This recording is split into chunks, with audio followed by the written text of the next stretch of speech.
नमस्कार दोस्तों। पिछले दिनों सऊदी प्रिंस MBS ने सऊदी अरेबिया में 15 करोड़ भगवत गीता को हिंदी से अरबिक में ट्रांसलेट करवाया और स्टूडेंट्स में और जनरल पब्लिक में बंटवाया। इसका मकसद सऊदी गवर्नमेंट का ये था कि सऊदीया को अब पता लग गया है कि अब सऊदीया ज़्यादा दिन पेट्रोल के सर पे अपने मुल्क को चला नहीं सकता। तो सऊदीया चाहता है कि एक टूरिस्ट बेस्ड कंट्री खड़ा किया जाए, यहाँ टूरिज़्म बढ़ाया जाए। तो उसके लिए सऊदीया दुबई को cut copy paste completely same way में रेप्लिकेट करना चाहता है और दुबई में इंडियन पॉपुलेशन का एक बड़ा मेजर रोल है दुबई को खड़ा करना में। ये चीज़ सऊदी प्रिंस MBS को समझ आ गई है। वो चाहते हैं कि उनके यहाँ जो नई नियोम सिटी बन रही है और वैसे भी सऊदी सोसाइटी में इंडियंस की गिनती बढ़े। आगे वो चाहते हैं कि सऊदी सोसाइटी एक मल्टी रिलीजियस सोसाइटी बने जिसमें सऊदी पॉपुलेशन और रिलीजन्स को भी बर्दाश्त करने का मादा रखे। इसलिए उन्होंने ये सब भगवत गीता बंटवाई। आगे इन सब चीज़ों से पाकिस्तानी बड़े परेशान हैं कि भाई सऊदीया मुस्लिम कंट्री होते हुए भी इंडियंस को इतने क्यों इम्पोर्टेंस दे रहा है। आगे अगर व्लॉग पसंद आए तो इसे सब्सक्राइब करें, लाइक करें और शेयर करें।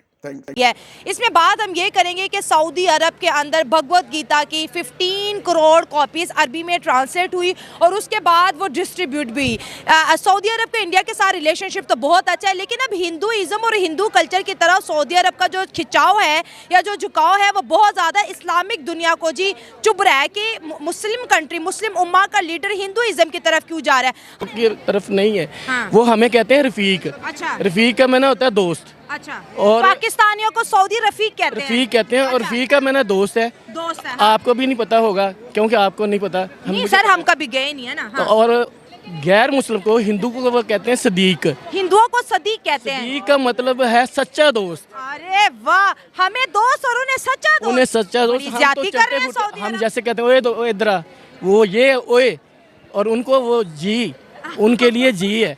और ये इंटरेस्टिंग बातें हो रही है। सऊदी हमें कहते हैं ओए इधर आ, इंडियंस को कहते हैं जी इधर आ। इतना बड़ा फर्क क्यों है जी? फर्क वो है कि कुछ हमारी आदतें भी खराब हैं। हाँ, हमारी आदतें खराब। हाँ, हमारी आदतें ये है कि अब रमज़ान है, वहाँ ज़कात लेने वाला कोई नहीं है। ठीक है। हिंदू, क्रिश्चियन, फिलिपाइनी सारे लोग जो है ना वो नहीं लेंगे। हमारे लोग दरवाजे खटखटाते हैं, भीख मांगते हैं पाकिस्तानी, कहते हैं हमें दे दें ज़कात।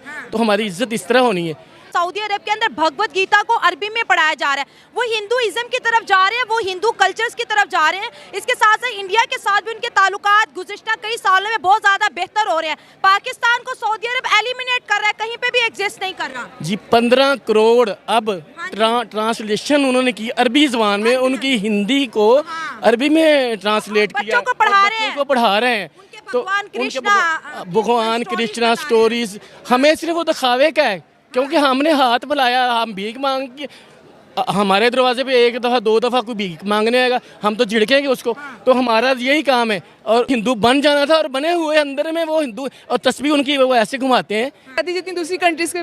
सऊदी अरब हमें बैगर्स कहते हैं, भिखारी कहते हैं। पाकिस्तानियों के वीज़ा बंद किए हुए हैं। सऊदी अरब जो है इंडियंस को अपना दोस्त मानते हैं, उनके मजहब से भी प्यार करते हैं, इंडियन से भी प्यार करते हैं। तो सऊदी और इंडिया के रिलेशनशिप को आप एज अ इस्लामिक विमेन कैसे देख रही हैं? वो इसी को सपोर्ट करें। पाकिस्तानी वहाँ जाते हैं तो वो कहते हैं हैया हैया, मतलब चीज़ों को टच भी ना करें। और दूसरी कंट्रीज जो है सऊदी अरब पाकिस्तानी को देख के हैया हैया करते हैं। ऐसे ही है, पता नहीं क्या क्या नहीं कहते। हैया हैया का मतलब क्या है? ये अफ्रीका के जंगलों से आए हैं, क्या मतलब है?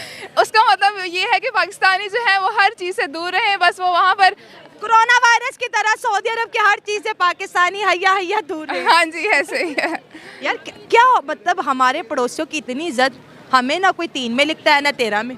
तो अब क्या करें? सऊदी अरब भगवत गीता पढ़ रही है, मुसलमान अपने बच्चों को हिंदू किताबें पढ़ा रहे हो, कह रहे ये पढ़ेंगे ये इंसान बनेंगे। सच्चाई फील करते हैं उस किताब में भी थी। सबसे पहले मैं भगवत गीता से रिलेटेड कुछ बताना चाहती हूँ कि मुझे ये लगता है कि जो भगवत गीता में बच्चों को नॉलेज दी जाएगी ना, जो उनकी बुक में बताया जाता है कि अपने नफ्स पे किस तरह से कंट्रोल करना है, क्योंकि जो इंसान अपने नफ्स पे काबू कर लेता है वो दुनिया में बहुत अच्छे अच्छे काम करता है, वो बहुत आगे चले जाता है। और जो सऊदी अरब ने ये किया, उन्होंने बहुत अच्छा काम किया कि भगवत गीता को उन्होंने प्रिंट करके सऊदी अरब में उन्होंने सेल किया, क्योंकि जो जो इंसान वो पढ़ेगा उससे उसको इंसानियत आएगी, उसको उससे अपने रहने का तरीका उससे पता चलेगा कि मुझे इंसानों के साथ किस तरह रहना है। अगर कोई इंसान डिप्रेशन में होता है, कुछ ऐसी बातें होती हैं जो किसी के साथ शेयर नहीं कर सकता, लेकिन भगवत गीता पढ़ने से उसको वो तमाम चीज़ें मिल जाएंगी बिना किसी से शेयर किए हुए, मेंटल कंट्रोल हो जाएगा। और उसमें इंसान तरक्की के भी बड़े राज होते हैं, ठीक है, और वो भी इंसान कुछ मतलब कि इसलिए वो इंडिया कल्चर को इतना ज़्यादा प्रमोट करें क्योंकि उसमें हर चीज़ में एक नया खूबी है। और सऊदी अरब दोस्तों मैं ये भी देखूं कि वो पीस को बहुत ज़्यादा प्रमोट करता है।